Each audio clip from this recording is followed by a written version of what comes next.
Olá, bom dia, Mike. Bom dia, querido. Tudo bem? Tudo bem, graças a Deus. E você? Bom, graças a Deus, bem. Como é Graças a que, Deus. como é que tá o clima aí? Tá um pouco frio hoje, Um pouco né? frio? É, Ah, aqui tá um pouquinho melhor. mas um dia de sol, eu acho que a tarde vai esquentar um pouco. Costuma esquentar a tarde aqui. Ah, que bom, maravilha. Aqui tá um dia muito lindo. Hoje, ontem, tá bem quente, o sol tá aí brilhando, Legal. mostrando as maravilhas que Deus criou aí. Amém. Que Amém. bom, Mike. Olha, muito obrigado aí pela sua disposição aí de estarmos aí batendo um papo Que isso? e conversando um pouco sobre as coisas boas que nós sabemos que Deus está fazendo aí, não é? Mesmo que Uhum. para muitas pessoas aí parece ser um pouco assustador ver tudo acontecendo aí ao mesmo tempo. Sim. Que, então, eu estava aqui pensando há algum tempo atrás aí, eu preciso começar a fazer algumas lives, começar a conectar aí os pontos que Deus está conectando aí no mundo e você aí, nossa, para mim, minha família aqui, minha esposa já participou de inúmeros seminários aí com você, né, ao redor do Brasil, em mais de um estado, né, foram vários lugares ali, muita coisa tão linda que Deus fez ali. Eu mesmo com a minha esposa, eu mencionei para você, nós nos conhecemos pessoalmente lá em Goiânia, né, num evento daquele tempo em 2002, Conferência de Resgate da Nação, É. e Conferência você... profética, segundo, Isso, foi o segundo. O foi primeiro foi... tocado pelo pastor, ou apóstolo agora, né? É o Sinomar. Sinomar, Aham. exatamente, da Luz para os Povos. E ali em Goiânia, né, nós estivemos durante vários dias e vocês estavam lá ministrando. Meu Deus, ali naqueles dias, a glória de Deus foi tão tangível ali, né? E foi o meu primeiro encontro físico com a minha esposa, né? Que hoje é minha esposa há quase 17 anos. Olha só. É, e temos três filhos hoje, né? O Joseph, o David e a Radassa. Ah, E que legal. tudo fruto desse Parabéns. encontro, obrigado. Tudo fruto desse encontro aí que foi marcante nas nossas vidas, né? E nós sempre acompanhamos o mover que Deus fez ali no Brasil nesses últimos anos, nas últimas décadas, né? Mas esses Uhum, últimos, digamos aí, 20 anos, eu acho que foi algo especial, né? Onde Deus realmente derramou de uma forma abundante no Brasil. E eu não tenho dúvidas, Mike, que isso não é nada comparado ao que Deus ainda vai fazer, né, nos próximos uhum, anos. Eu imagino assim que essa é a mesma visão que você tem no seu coração aí. Eu gostaria então nesse início, né, de lives que nós vamos estar fazendo aí nas próximas semanas, aham, compartilhar um pouco aí com o pessoal que vai estar entrando aí, né? E depois também eu vou guardar esses vídeos, vamos publicá-los aí nas diferentes redes aí. Eu gostaria de percorrer um pouco com você aí, qual é a visão, né, que você vê de tudo que tem acontecido, né? Como Deus tem ministrado ao seu coração, baseado, né, se nós voltarmos aqui um pouco mais no tempo, uns 20 anos atrás, aquelas ministrações, né, que sempre foram muito fortes aí no seu ministério sobre a restauração, né, dos princípios e do realinhamento bíblico, né, a responsabilidade que cada cristão tem, né, cada um de nós sobre o sacerdócio de todos os santos. E assim, são muitos uhum. assuntos, mas eu quero assim realmente hoje ouvir você um pouco, né? E que você tenha toda a liberdade para compartilhar o que você enxerga de tudo isso aí, como nós estamos como igreja caminhando nesse tempo profético aí que eu creio que está preparando a noiva para a volta de Jesus. Uhum. Então, com você, Mike. Agora, uma coisa, primeiro, é muito bom estar contigo. Obrigado pelo convite. Que isso? Você lembrando a história, eu volto no tempo e lembro muito bem daquele encontro, algumas coisas que aconteceram. Foi a segunda conferência profética de cinco, né? Primeiro Uhum, foi em Belo Horizonte, depois São Paulo, Recife e finalizando em Porto Alegre. De Goiânia foi um momento muito forte, porque Nessa de Goiânia, eu tinha uma palavra de ministração e eu Uhum. falei sobre a companhia de João Batista, né? Isso. Falei sobre bases proféticas. E eu lembro que teve um momento muito, muito forte que até comentaram. Parece um momento que o mover do Espírito Santo foi quase ministrando o temor do Senhor. Amém. E eu digo isso porque falaram para mim depois que de repente todo mundo que estava, sabe, era um ginásio, né? Era o ginásio Arena, né? Goiânia Arena.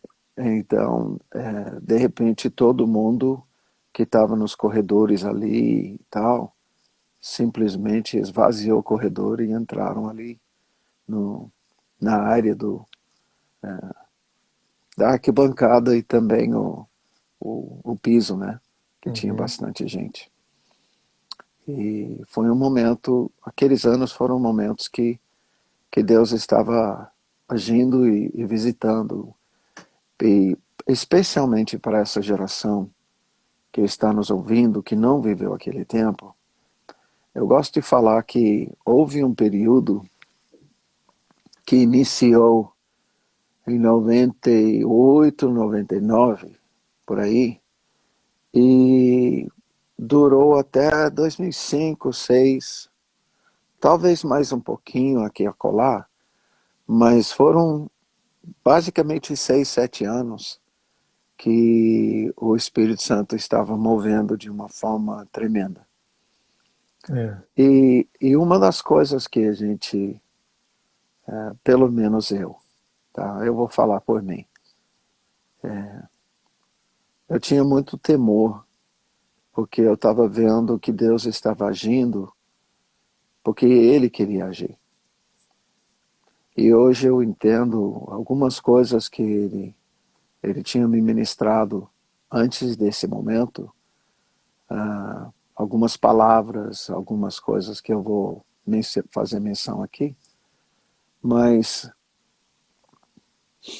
eu, eu, eu lembro que foram dias em que houve grande alegria, houve muita, muita ação do Espírito Santo capacitando muitas pessoas, mas também para tristeza, teve muitos que foram tocados e acabaram se desviando. E Verdade. eu sempre me lembro desses, porque Deus gerou um coração em mim, um coração paterno, né? E eu diria, especialmente para essa pessoa que está perguntando onde se perdeu isso porque Deus tinha falado, e aí eu começo a falar sobre as palavras que Deus tem me dado. 96 e 99, Deus me deu uma palavra sobre um derramar do Espírito Santo no Brasil, 12 vezes mais do que se viu em Toronto. É o que ele vai fazer na nação brasileira. E a nação Amém. brasileira vai levar essas águas, vai ser uma das nações precursoras. Hoje eu entendo que essa palavra encaixa até numa palavra mundial para uma colheita, profecia sobre uma colheita de 1 bilhão de Uhum. pessoas, do Bob Jones, né? Entendo que isso também converge com uma palavra de Azusa, que é Azusa de novo, É isso em mesmo. que, em que depois de 100 anos, não é exato, mas depois de 100 anos, entramos num tempo em que o Espírito Santo vai ser derramado semelhantemente ao que aconteceu em Azusa. E eu tenho percorrido esses dias alguns testemunhos que eu sei de Azusa, e ontem eu falei da nuvem de glória que pairava sobre o chão, tá? que essa foi uma das coisas que aconteceu em Azusa e não aconteceu em tantos outros lugares, onde pessoas foram para Azusa e levaram de volta. Houve outros focos, né, ao redor do mundo, inclusive aqui no Brasil, como o que aconteceu com os dois irmãos que passaram lá em Azusa e vieram aqui, suíços ou suecos, eu sempre esqueço. Você tá falando do Daniel Isso, Gunnar Winger e Daniel é, isso. Eles eram suecos. suecos, então. É, e eles foram para Azusa e depois a direção de Deus foi de vir aqui, né?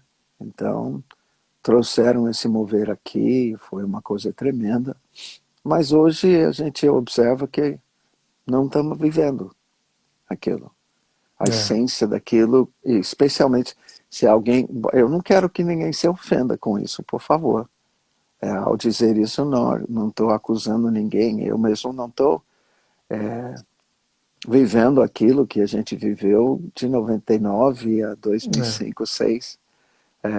São períodos que eu entendo que Deus move, tá? Não é uma coisa que necessariamente o homem escolhe. E nisso eu sei que tem gente que fala, não, é só buscar, é só... E, bom, o fato é que não está acontecendo como antes. Então eu não quero ficar, pessoalmente não quero ficar discutindo, eu quero ficar buscando o Senhor, clamando e orando, e me preparando. Então, naquela época, Deus liberou palavras sobre esse derramar, por exemplo, e sobre uma palavra, Brasil, tu és escolhido. Numa época que o Brasil estava capengando, na verdade, saindo da época do URV, Plano Real depois e veio, né? a formação do Plano Real, que veio em seguida. Isso foi depois da hiperinflação, né? Que a maioria dos nossos ouvintes nem sabem o que foi isso. Eu fui para o Brasil com a minha esposa em 83, nascem os nossos filhos em 84 e 86, e 88, 9 começa essa hiperinflação. Coisa de louco, tá? Coisa que você vai num dia e um produto que você vai comprar custa 100, mas no outro dia custa 500. Era um absurdo mesmo. Na outra semana custa 1.000. E alguém vai falar, ele está exagerando. Não estou exagerando não, filho. Foi real, nós estávamos lá. Foi real. Não estou. E para alguém que nunca acompanhou uma coisa dessa, Deus me dá a palavra em 99, Brasil, tu és escolhido, tá?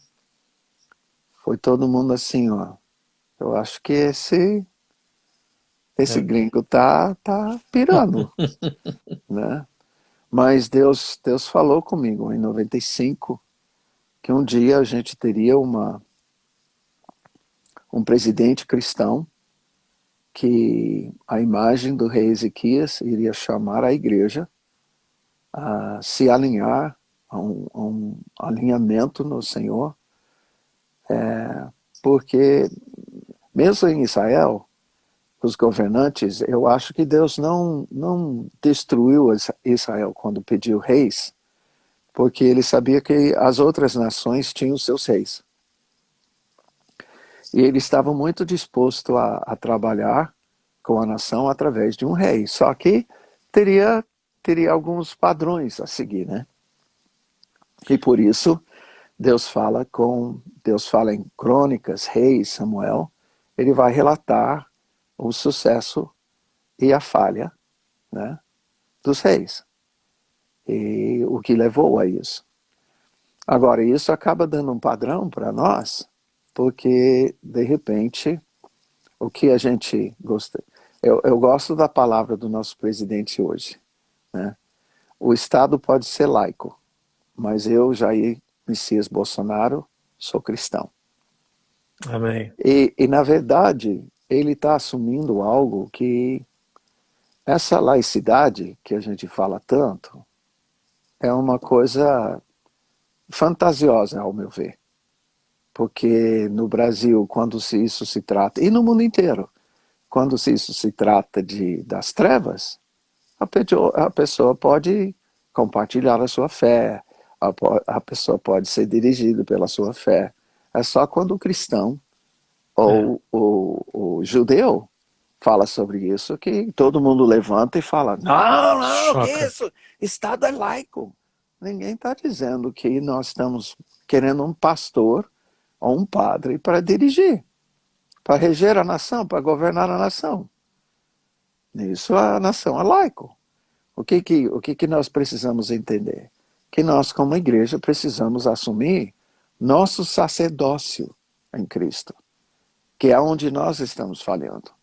E É. aí eu já dou uma atiçada nos nossos ouvintes para dizer que um dia a gente vai falar, nas próximas semanas, a gente vai falar só sobre isso. Ok. Tá? Mike, só uma questão. O pessoal estava pedindo para desativar os comentários porque está cobrindo Ótimo, o seu rosto. Aí sim, fica mais tranquilo agora para ver ótimo. você. Mas não só isso, o pessoal fica conversando entre si. É, também se Deixa, distrai, deixa para justamente. depois.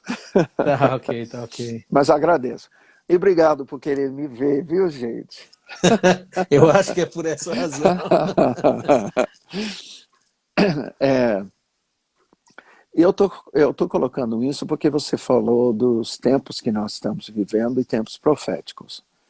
Então, para falar desses tempos proféticos hoje, eu gostaria de colocar que sempre, desde o início que Deus começou a escrever, tá, a palavra, que Deus começou a agir com o ser humano depois de sair do Jardim do Éden, nós estamos em tempos proféticos.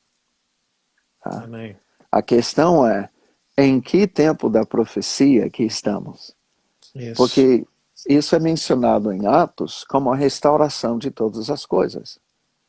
Então, todas as profecias a gente podia colocar nesse contínuo profético, tá? Como restauração de todas as coisas. O que ele vai restaurar? Ele vai restaurar Éden. Nós estamos até, tem pessoas que têm falado de volta para o Éden. Tá? Uhum. De volta para a Então, origem. exatamente. Porque Deus não tem plano B. Isso mesmo. O sonho dele para conosco vai se realizar. E isso quando a gente chega, quando no início se fala Jardim do Éden. Quando no final ele fala novos céus, nova terra.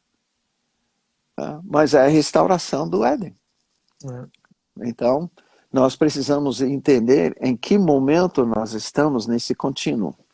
É verdade, pura verdade, que nos anos 1800 e pouco começa uma aceleração. Aliás, é melhor voltar para a época do início do movimento missionário, tá? Onde a igreja nas nações começa a avaliar, peraí, e como instituição, tá? Como organização, não mais apenas pessoas sentindo um chamado pessoal, agora há uma coisa institucional da organização, do organismo da igreja, dizendo, não, peraí, a gente precisa identificar onde as pessoas não foram alcançadas, onde precisamos ir. Então, inicia um mover do Espírito Santo, é movido pelo Espírito Santo isso, mas chega nos anos 1800 e começa vários moveres de cura, tá? De evangelização. É nesses tempos que 1700 já, o mover aí do Wesley e do É. Whitfield na País de Gales, Inglaterra, Inglaterra. isso. Mas nós podemos observar que se a gente fizer um levantamento histórico da igreja, por exemplo, na minha amada Irlanda, né, É. nos anos 300 com Patrick, um tremendo mover do Espírito Santo, isso cheio de sinais, de maravilhas, de curas, confrontando a bruxaria da época, tá? E deixando a marca. Tanto é que as igrejas cristãs na Irlanda, por toda a Irlanda, são cruciformes. E isso foi planejado para marcar a terra com a cruz, né? Eles fizeram isso de propósito. E tem resquícios disso, né, no Reino Todo, Unido, na todo lugar. Europa, todo lugar. Aí você chega na virada do ano 1899 para 1900, e aí inicia o século do Espírito Santo. É. Tá? Movimento Derramar, pentecostal, né? isso, mas derramar após derramar, após derramar, após derramar, após derramar do Espírito Santo. No mundo inteiro. Agora, quem fica mais conhecido é Estados Unidos. Por quê? Por causa da tecnologia, a transmissão Está em de todos os lugares, né? imagem. E inicia com o País de Gales, Azusa, tá? Início de igrejas ou ministérios como a Assembleia de Deus, Quadrangular, Igreja Pentecostal, Igreja de Cristo, todas as ramificações renovadas. Depois, nos anos 70, a renovação carismática na Igreja Católica, e aí culmina no final do século com Toronto, Uhum. que é a questão da paternidade. E isso implícito a questão da nossa filiação, né? E uma renovação disso. E nós pegamos justamente falar o rabo desse Tudo que estava mover do acontecendo espírito aí. que começa em 99, 94 em Toronto. Deus nos dá uma palavra, Brasil, tu és escolhido. Nesse mesmo tempo começa a mover, né, que você observou com a gente, que você experimentou conosco, com Keelan, Danduque, Diante do Cirilo. Trono, Cirilo e vários outros. Foram moveres que a gente não, eu vou dizer, a gente não provocou. Muitas vezes acontecia coisas espontaneamente. Por É. isso eu afirmo que foi o Espírito Santo. E no meu caso, todo mundo ficava de cara porque não sou brasileiro, né? Então não fico gritando, não fico não, na minha calmaria, olhando e o Espírito Santo, muitas vezes sem falar nada. As pessoas queimando por dentro ali, só Deus sabe o que estava acontecendo no Exatamente. interior de E cada um. eu sentindo um temor do Senhor Pai, eu quero zelar por isso como o Senhor quer. Mas é nisso que eu falo sobre esse momento e algumas avaliações do que eu estou sentindo, avaliações proféticas. Por causa da palavra sobre o mover e a palavra Brasil, tu és escolhido, especificamente, um dia a gente teria um presidente cristão que vai chamar a igreja a um arrependimento, como Ezequias chamou os levitas. Eu ouvi claramente quando o Bolsonaro assumiu, com o lema, conhecereis a verdade e a verdade vos libertará. E entenda, gente, eu vou falar isso para os ouvintes, tá? Não fica discutindo comigo, mas o caráter do cara, mas ele tem, e você não tem nenhuma aresta que Deus está querendo trabalhar. Vamos parar com isso. É, Eu não estou procurando um pastor, um Billy é. Graham. Eu não estou procurando alguém perfeito. Eu estou procurando alguém temente a Deus. E aí eu vou dizer para vocês, quem olha para ele e até outros, eu vou dizer aqui nos Estados Unidos, Trump, e não vê o temor do Senhor. Eu vejo. Alguém É. vai dizer, mas ele é bocudo, ele Ele é fala muito humano, do não? que ele. É, Ele é humano. ele é humano, e se você tivesse no lugar dele, se eu tivesse, eu acho que eu iria dar uns peteleco Talvez também. seria pior ainda, né, se É, tivéssemos. é. Então, mas por que eu falo do temor do Senhor? Porque eles estão defendendo valores do reino de Deus frente à oposição. É. Eles não temem o homem. Eles estão na posição de, se eu estou aqui é por Deus, eu vou defender os valores do reino de Deus. E eu vou falar às claras sobre isso. E os dois estão fazendo isso. Isso é uma postura que tem uma consequência profética muito forte, né, Mike? Muito importante. Aí eu vou dizer, nos dois países nós temos moveres do tabernáculo de Davi, adoração e intercessão, de 20 anos. Isso mesmo. A IHOP começa aqui no final dos anos 90, e nós começamos a primeira mobilização em Londrina, foi 2000, e foi justamente a época da Páscoa, na celebração dos 500 anos do Brasil. Foi nesse momento que eu liberei a palavra Brasil, tu és escolhido, tá? E justamente chamando a igreja brasileira a assumir o nosso papel sacerdotal, tá?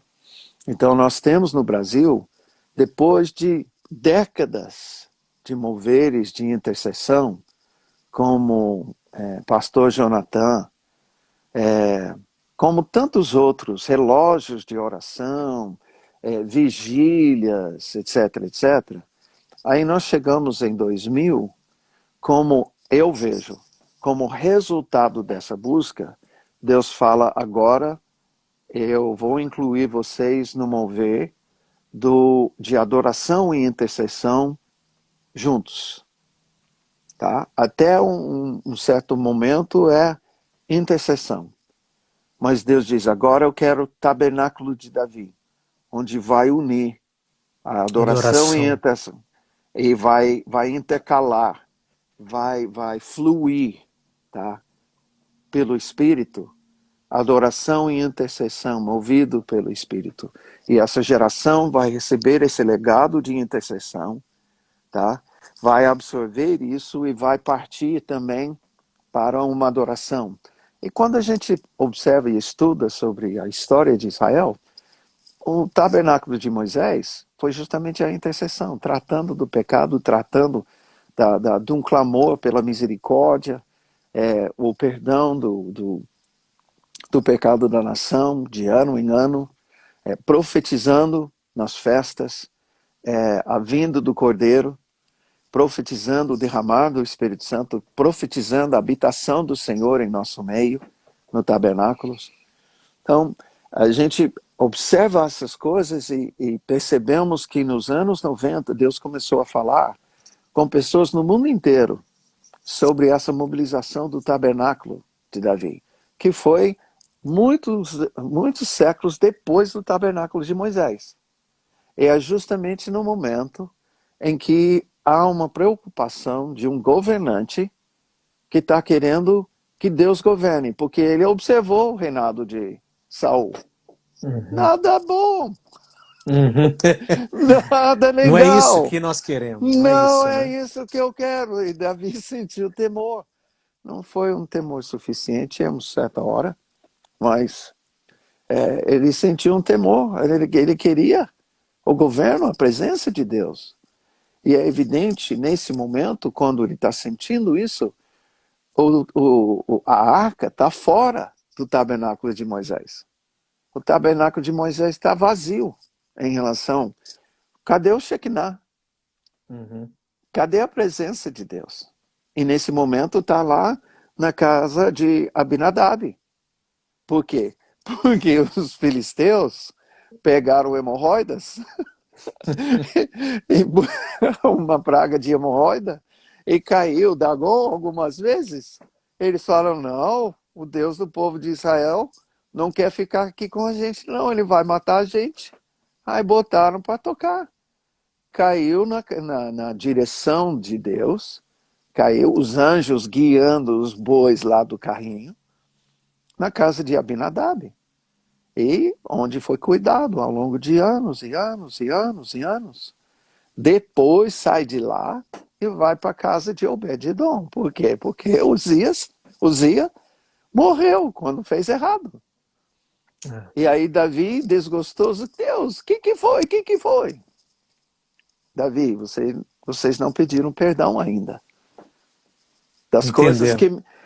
das coisas que me fez fugir dessa nação. Eu entendo. Às vezes eu acho que a gente não entende.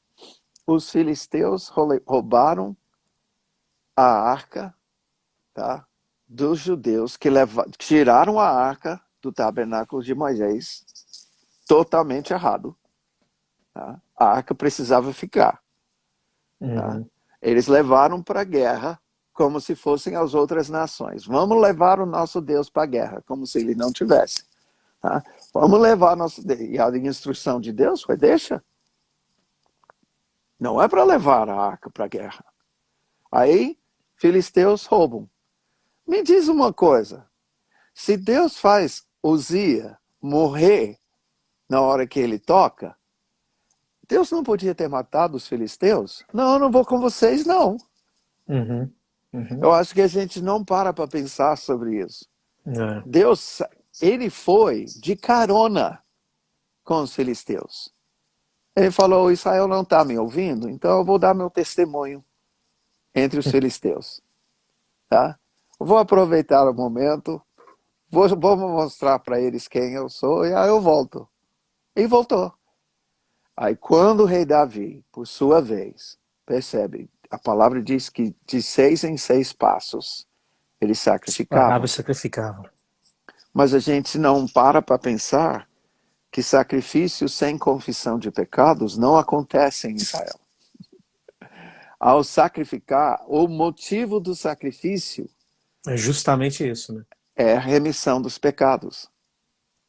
Tá? Não há, sem derramamento de sangue, não há remissão de pecados.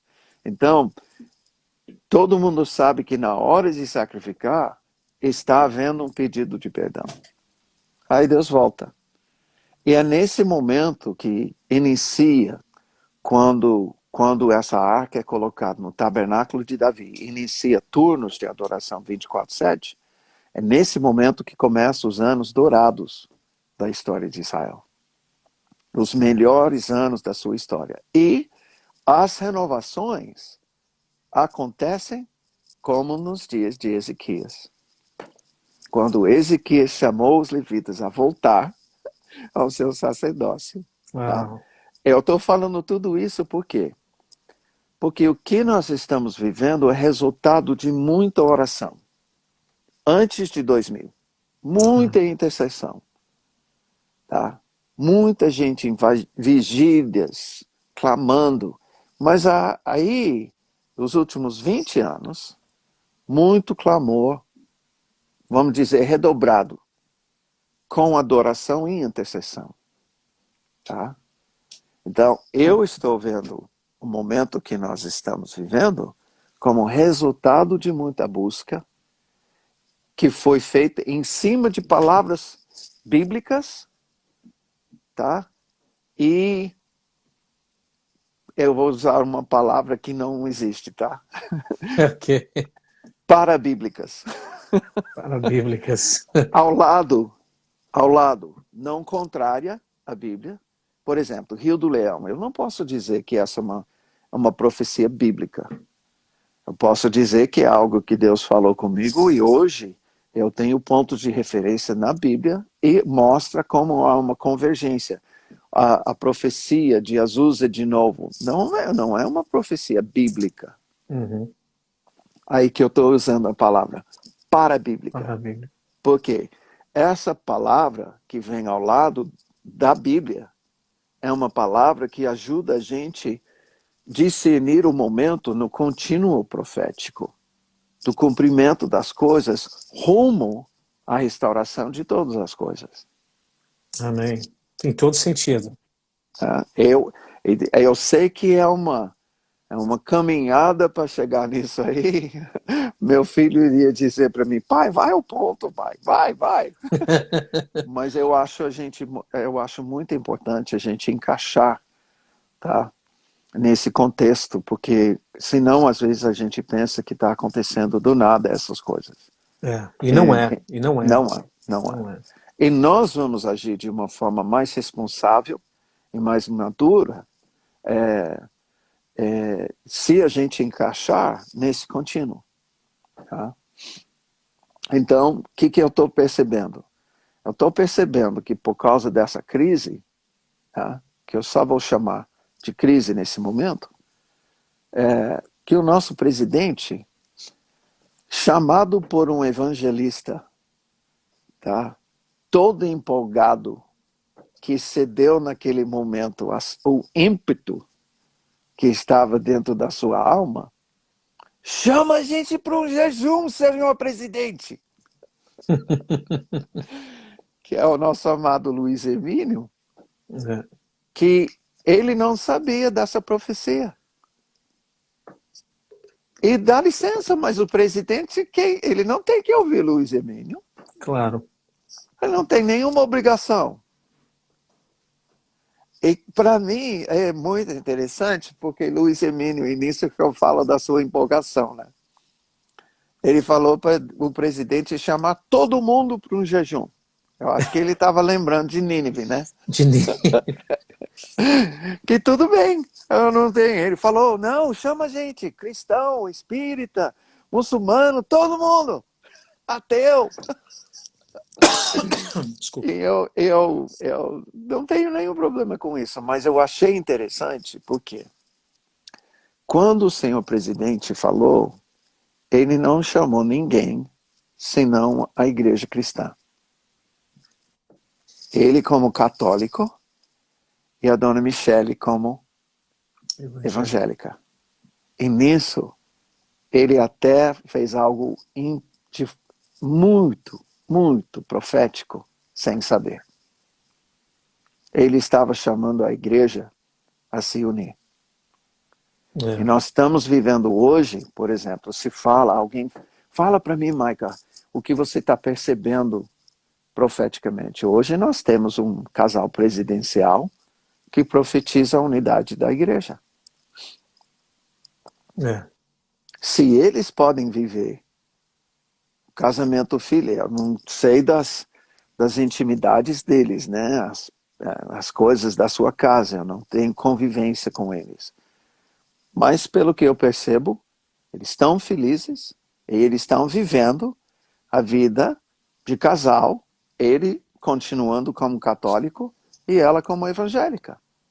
E eu tenho conhecido nos últimos anos, por causa de uma palavra que carrego, de 2002, dos católicos. Que haverá, exatamente, que vai haver algo, Deus vai fazer algo, tá, na igreja católica, e ele vai gerar um tremendo mover na igreja católica, e ele vai gerar unidade na igreja Amém. dele. Amém, eu creio também nisso. E eu quero deixar ele fazer. Não quero pegar as redes disso aí. Eu estou deixando ele fazer. Ele diz que vai fazer. Eu estou orando e clamando que aconteça. Isso que eu quero. Tá? Mas eu estou vendo essas coisas acontecer. Eu estou vendo o presidente chamar a igreja. Então a profecia sobre um presidente cristão que chama, eu estou vendo acontecer. Meu pai. Eu estou vendo acontecer no Brasil Descende. Tá? Exatamente. Que para mim foi algo, eu avalio, algo de Deus, simplesmente de Deus. Assim como, eu vou colocar um contexto aqui, assim como eu disse, vamos fazer muitas coisas naquela época, tá? Eu não provoquei nada, tá? Eu sei porque eu ouvi o Andy, esqueço o nome dele, sobrenome dele. Andy Bird. Isso. Da YWAM. Isso. Eu ouvi ele na quinta-feira ministrar aqui nos Estados Unidos, depois do sábado do Descende. Tá? E ele só falava Brasil, Brasil, Brasil, Brasil, Brasil. E eu só chorava do início ao fim da sua palavra. Uau. Porque eu só ouvi o Senhor confirmando, Brasil, tu és escolhido. Amém. Brasil, tu és escolhido. E eu acho importante a gente entender nesse momento, eu quero fazer um apelo para a seriedade. Tá? nós temos a tendência, na nossa experiência no Brasil, a nossa cultura, de nos empolgar. Nós somos um povo que sabe festejar, tá? E procuramos festa em tudo. Desejamos isso e eu acho isso faz parte da nossa identidade nacional. Brasil é uma nação adoradora. Essa é a essência da palavra Brasil tens escolhido. E é a nossa adoração que o diabo quer distorcer e quer corromper. Então nós vemos com isso o carnaval, que é a distorção dessa essência, tá? A corrupção dessa essência. Nós podemos observar a torcida louca no futebol, tá? E, consequentemente, fora do Brasil, os brasileiros são conhecidos no meio das torcidas, tá? Então, vai para qualquer... Pode ser futebol, pode ser vôlei, pode ser qualquer esporte, pode ser Fórmula 1, tá? Os brasileiros são um destaque na torcida. Eles Sempre. celebram, né, mesmo, né? Celebram Sim. de fato. E o mundo inteiro já percebeu isso. E eu vejo isso, desculpa falar assim, mas eu vejo isso como o diabo corrompendo a nossa essência, porque isso é levado a níveis de idolatria. Não podemos negar que eu não tenho nenhum problema jogar futebol. Amo jogar futebol. Faz tempo que eu não jogo, mas amo jogar futebol. Tá? Mas a gente tem que reconhecer que isso chegou a níveis de idolatria. Até na questão das quantidades de dinheiro, quantia de dinheiro que é investido nisso. Tá? Enquanto nós temos pessoas pobres, enquanto nós temos pessoas necessitadas, carentes, para todo lado. Do lado do estádio você tem casebres. Então, quando nós chegamos diante do trono do Senhor, Ele vai cobrar essas coisas. Ah, mas Mike, leia a palavra, querido. Leia o que Deus fala com o povo de Israel. Tá? Quando começou a acumular bens, acumular riquezas e ficar insensível à pessoa carente do seu lado. Deus sempre cobrou isso de Israel. Então, Ele vai cobrar isso de nós. Ele vai cobrar isso de nós aqui nos Estados Unidos, tá? Porque a nação que começou mudou o amadorismo no esporte para o profissionalismo do esporte e jogou esses para mega estrelas, ganhando salários fora do normal. Não, exorbitantes para quem brinca de um jogo de criança. Tá? Vamos falar, desculpa, mas não, profeta, vou rasgar. É a verdade, é a verdade. Nós vamos chegar diante de Deus e Ele vai cobrar. É uma coisa ganhar um salário justo, fazer uma carreira em cima disso. Agora, é outra coisa. E nisso eu não consigo entender que o nosso nível de torcida nos esportes, todos, o dinheiro que a gente paga para quem joga, revela que nós idolatramos. São níveis de idolatria. E eu menciono isso porque sabe o que Deus fez com isso? Agora? Paralisou tudo. Isso mesmo. Como é que é? Paralisou tudo, né? Você queria ver o quê? Justamente. Fica em casa. É isso mesmo. Ele pegou, esse é um grande reset de vida. Eu estou observando isso a nível natural, eu estou observando isso a nível espiritual, nós como igreja. Tá? Ele pegou, quem não está ouvindo, se eu sou hoje um ator cristão, um jogador cristão, eu estou repensando como é que eu vou dizer?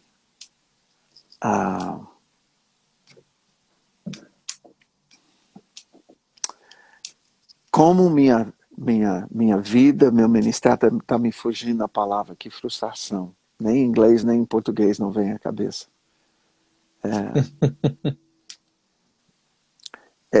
Ser relevante, tá? Perdeu a relevância. A nossa relevância, tá? Como cristão na sociedade. Quando agora, por exemplo, voltar à vida de esportes como antes, depois, aqui nos Estados Unidos, 30 milhões de pessoas perderam seus empregos nesse mês. Eu tenho 30 acompanhado. milhões, tá? Isso é só aqui. Tenho certeza que isso está acontecendo no Reino Unido, não está?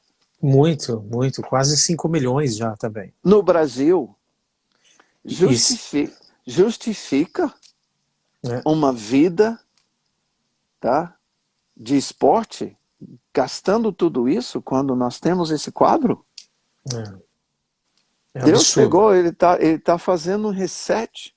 E aí, nós, ministros, precisamos parar e pensar, e a relevância dos nossos ministérios?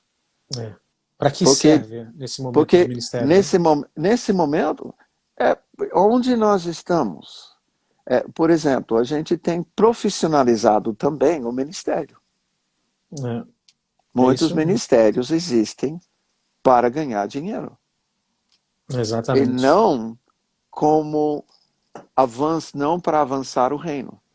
E aí, Mike, eu quero só abrir um parênteses aqui nessa, porque eu acho que esse tópico aí é muito interessante, porque também eu vejo que um dos grandes momentos onde acho que a igreja se desviou desse propósito profético de Deus foi quando centralizou muito na figura do, digamos assim, sacerdote, como muitos diziam, que é a figura do pastor que está à frente. Então ele parece que é o que estava levando a igreja, enquanto que, na verdade, o que Deus espera de todos é que todos pudessem assumir o seu papel como cristãos nas diferentes áreas da sociedade. Não é isso? E agora ficou bem claro que o sacerdote, não é, que era a figura central de cada igreja local, digamos assim, ele não está podendo fazer muita coisa mais, não é? Então, posso pegar o gancho? Claro. Porque esse é o ponto que eu quero fazer sobre a relevância do nosso ministério. Você está percebendo, ao meu ver, eu estou alinhado contigo nessa questão. Mas essa questão é uma questão antiga. Em Israel, o estudo que eu faço há anos sobre sacerdócio, Deus fez da nação de Israel uma nação sacerdotal. Tá? Uma nação. E para essa nação viver o seu sacerdócio, ele separou os primogênitos na Páscoa. Tá? Todo mundo pensa Deus separou os levitas. Não. Ele separou os primogênitos. A primeira Páscoa que Deus relembrou agora para todos nós, porque pela primeira vez nós Todo mundo, celebramos, todo mundo celebrou a Páscoa em casa. justamente. Sem a única opção. Aí é muito significante. Por quê? No momento que Deus fez isso em Israel, se a gente vai relembrar a nossa história espiritual, quando eles passaram o sangue do cordeiro nos umbrais das portas, Deus falou em Números 3 que ele consagrou para si os primogênitos. Nós precisamos entender que ele tinha declarado para Faraó que Israel era seu filho, seu primogênito. Primogênito. Então Isso. Deus estava consagrando para si a primeira nação que faria a aliança com ele. ou melhor, com quem ele faria a aliança. Uhum. Tá? Segundo, em Israel, todos os primogênitos de todas as famílias foram consagrados a ele. É isso que diz em Números. Uhum. Uhum. Eu consagrei para mim os primogênitos, tanto do homem quanto dos animais. Esses primogênitos dos animais iriam servir para sacrifício mais tarde, porque a primogenitura pertence ao Senhor. Pertence a Deus. Tá? Então, beleza. Só que você chega em Números, é como se Deus, na sua sabedoria, falasse assim, ó, se eu tirar os primogênitos de todas as casas, as judias vão judiar de mim. Brincadeira minha, tá? Mas parece que Deus já antecipa como o povo vai ficar incomodado perder o seu primogênito. E Deus manda contar o número dos primogênitos. 22 mil e tralalá, parece que é 273. E ele manda contar o número de homens em todas as tribos, tá? De uma certa idade. Tarará.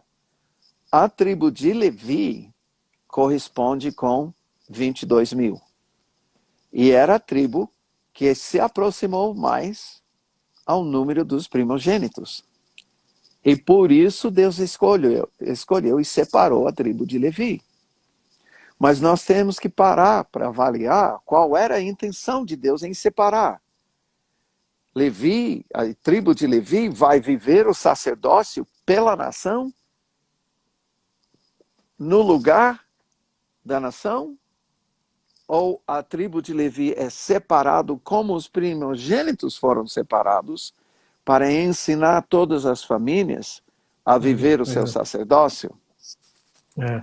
Porque quando a gente percebe o que Deus fez em separar os primogênitos, ele está pensando, eu vou trazer os primogênitos para mim, eu vou ensinar a minha aliança, eles vão voltar para suas casas e ensinar a aliança para cada família. É. Olha só a pedagogia de Deus. É muito mais profundo, não é? Olha, mas a gente não para pensar nisso. O que Deus faz? Ele gera, e ele lembra, olha só como Deus fez, porque ele sempre respeitou toda Páscoa, Deus respeita, tá? E renova a visão dele do sacerdócio de todos os pais. Porque mesmo em Israel, a Páscoa não era celebrada no templo, era celebrada nas casas. Nas casas. Então, quem que vai ministrar? O pai. Pai. Isso para mim é coisa tremenda. É. E é coisa que nós esquecemos. Tá? E como gentios, tá? Nós pegamos e nós forçamos uma ideia pagã, tá? Sobre o nosso sacerdócio. E nós temos a separação de clero e leigo, e não é mais usado isso, mas é o que acontece. Na prática é isso, né? Na prática é isso. E agora, isso na igreja cristã, católica, ortodoxa, anglicana, igreja histórica, isso é mais do que nítido. É. Nas igrejas que têm crescido desde os anos 80, que começaram por causa de moveres do Espírito Santo e por causa de dons, infelizmente nós não vimos. Muitos moveres começaram por causa, inclusive Azusa. Eu chorei do início ao fim de um livro que eu li sobre Azusa, por quê? Porque Azusa foi o sacerdócio de todos os santos. Acho que você está falando desse livro aqui, não é? Esse é o Frank Bartleman, esse é um. Está sendo traduzido o livro que eu li, do Tommy Welchel. Tommy Welchel. Tá?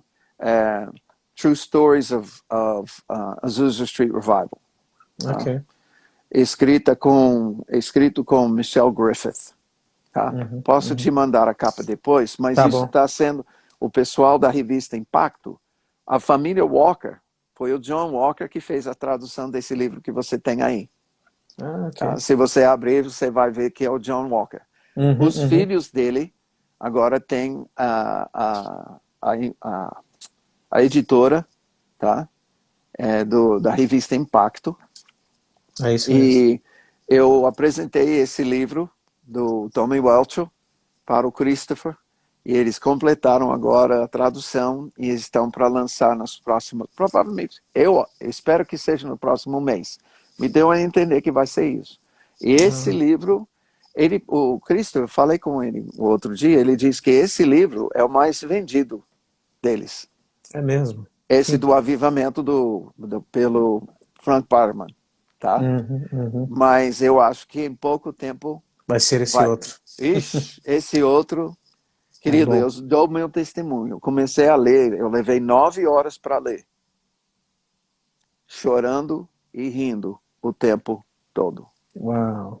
Chorando e rindo sem parar. As coisas que aconteceram em Azusa são as coisas que eu tenho falado do Rio do Leão. E eu não Hum, sabia que tinha acontecido. Agora que eu sei que aconteceu, e esse mover de Azusa, o que aconteceu ali, pavimentou uma estrada para as nações, tá?